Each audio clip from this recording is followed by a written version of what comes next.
Block स्तरीय जनजाति क्रीड़ा उत्सव उद्यापन दिवस अनुष्ठित। जनजाति क्रीड़ा महोत्सव मयूरभंज जिला करंजिया ठारे 26 तारिख शुक्रवार दिन उद्यापित हो जाइछि।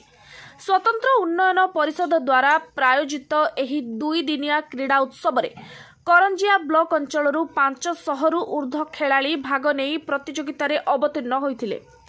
ब्लॉकर 15टी ग्राम पंचायत भाग नहीं जनजाति क्रीड़ाविद माने 100 मीटर 200 मीटर दौड़ लंबडिया एवं फुटबॉल मैच रे भाग नहीं। शुक्रवार शेष दिन में 15टी पंचायत 15टी फुटबॉल मैच रे अंशग्रहण करथिले। रसमतला फुटबॉल टीम एवं बड़देउली फुटबॉल टीम मध्य फाइनल खेल अनुष्ठित होइथिला। संघर्षपूर्ण फाइनल खेल रे रसमतला फुटबॉल टीम बड़देउली फुटबॉल टीम को हराई एसडीसी कप 2024 चैंपियन होइथिला।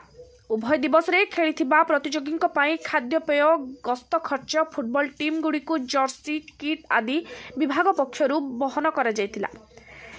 तेबे एही 2 दिन आयोजित क्रीड़ा उत्सव वर्षा लगी रहिथिबारु बुधवार दिन उद्घाटन होई पारि नथिला।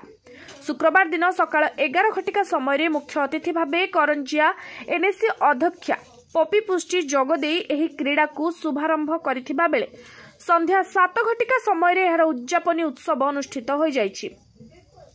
एही उद्यापनी दिवस रे करंजिया विधायिका तथा राज्य महिला शिशु विकास एवं मिशन शक्ति मंत्री बासंती हेम्ब्रम जोग देथिबा बेले सम्मानित अतिथि भाबे करंजिया ब्लॉक अध्यक्षा सुभद्रा मांडी, एसडीसी सदस्य सुकांती नायक, ब्लॉक उपाध्यक्ष 36 महंत प्रमुख जोग दे प्रतियोगिता रे कृत छात्र छात्री मानकु पुरस्कृत करथिले। तेबे करंजिया ब्लॉक गोष्ठी उन्नयन अधिकारी सुशांत कुमार सुतारंक सभापतित्व रे आयोजित एही जनजाति क्रीड़ा उत्सव रे मुख्य आकर्षण थिला चांगू नाच, जहाकू देखिबा पाए स्वयं सहायिका गोष्ठी सदस्य, मिशन शक्ति सदस्य एवं बहु पुरुष महिला उपस्थित थिबा देखिबाकू मिलिथिला। एही कार्यक्रम को ब्लॉक रो समस्त कर्मचारी माने सहयोग करथिले। मयूरभंज रायरंगपुर श्यामलेन्दु परिडांक रिपोर्ट, स्वस्तिक रिपोर्टर।